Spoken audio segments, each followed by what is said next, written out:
Кыргызстан эгемендүү өлкө болуп түзүлгөн 31 жыл ичинде башынан оңой эмес күндөрдү өткөрдү. 70 жылда СССРдин курамында турган Кыргыз СССРи 1990 жылы октябрда өз киндигин өзү кесип, тагдыр жолун көз карандысыздыкка байлады. Ошентип Кыргыз СССР эмес, Кыргыз Республикасы болуп өзгөрүп, ошол эле жылдын 15 декабрда республиканын эгемендик декларациясы кабыл алынды. Расмий түрдө 1991 жылдын 31 августунда Кыргызстан дүйнө коомчулугуна эгемендүү өлкө деп таанылган. 31 жылы мындай тарыхтын көз карашы менен караганда бир эле көз ирмем.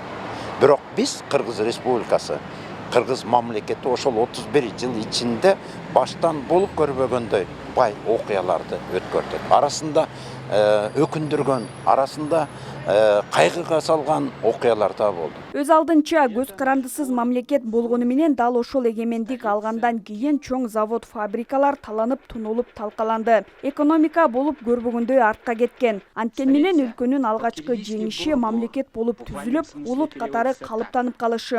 Өлкө оош кыйыш күндөрдү баштан өткөрүп, аны катар кемчиликтер менен кошо эриш аркага ээрчиген ийгиликтер да болду дейт тарыхчылар. Эгемендүүлүктүн жылдарында ТТС Союздун убагында тыюу салынып келген Манас эпосунун 1000 жылдыгы.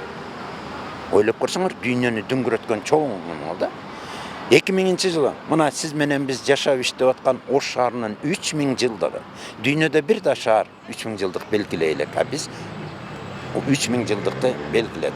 2003 жылы Кыргыз мамлекеттүүлүгүнүн 2200 жылдыгын. Кыргызстан 1990 жылдары эле президенттик башкаруу системасын тандап алган. Алгачкы ажоо болуп Аскар Акаев шайланган. 1993 жылы 5 майда баш мыйзам кабыл алынып, чечүүчү орган жогорку кеңеш болду. Эгемендик алган менен өлкө өзүн өзү бага албай, жумушсуздук, коррупция, миграция күчөдү. Бул жагдай бийликке болгон нааразычылыкты арттырып, 2005 жылы алгачкы жолу элдин бийликке нааразычылыгы Акаевдин президенттик тактан кулашын шарттаган. Андан бери революция жолу менен 2 рет бийлик алмашуу жүз берип, азыркы тапта эгемен өлкөнүн башында 6-чы ажо Садыр Жапаров турат.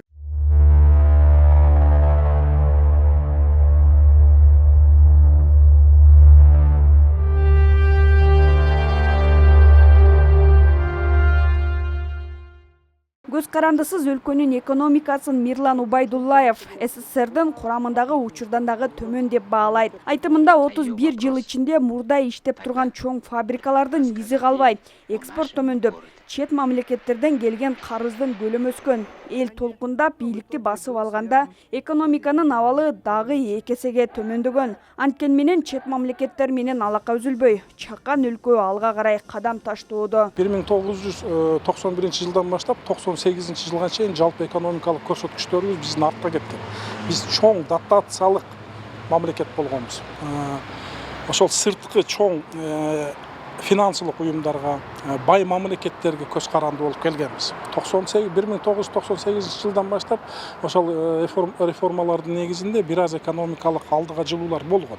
Бирок алар ошол 2002-2003 жылга чейин барып токтоп калган. Бул жерде чоң маселе, бир нече маселени айтсак болот да. Биринчиден ошол сырткы байланыштын жоктугу, үзүлгөндүгү, экинчиден бюджеттин таңкыстыгы, үчүнчүсү эң негизгиси ошол биздин Кыргызстандын территориясындагы, аймагындагы ишканалардын, чоң ишканалардын токтоп калгандыгы. Дүйнө жүзүндө 2000ден ашык улут болгону менен 200гө жакын гана өз алдынча мамлекет бар. Кыргызстан алардын катарында. Эми бул эгемендүүлүктү сактап калуу үчүн мамлекеттик тил, улуттук нарк насил, каада салт, үрп-адат, маданият менен маанилүү дейт Мастура Шарипова. Тилчи айым Кыргыздын өзүнүн улуттук идеологиясын иштеп чыгууну демилгелөөдө. Көрөнгөлүү ата-бабаларыбыздан калган мурастарыбыз ушуларды мейли Турция мамлекети, мейли Кытай мамлекети, мейли Батыш Европалар менен биз ошондой деңгээлде салыштырып аткан учурда дагы биз улуттук менталитет деген нерсени аларга аччык айкын көрсөтүп берип,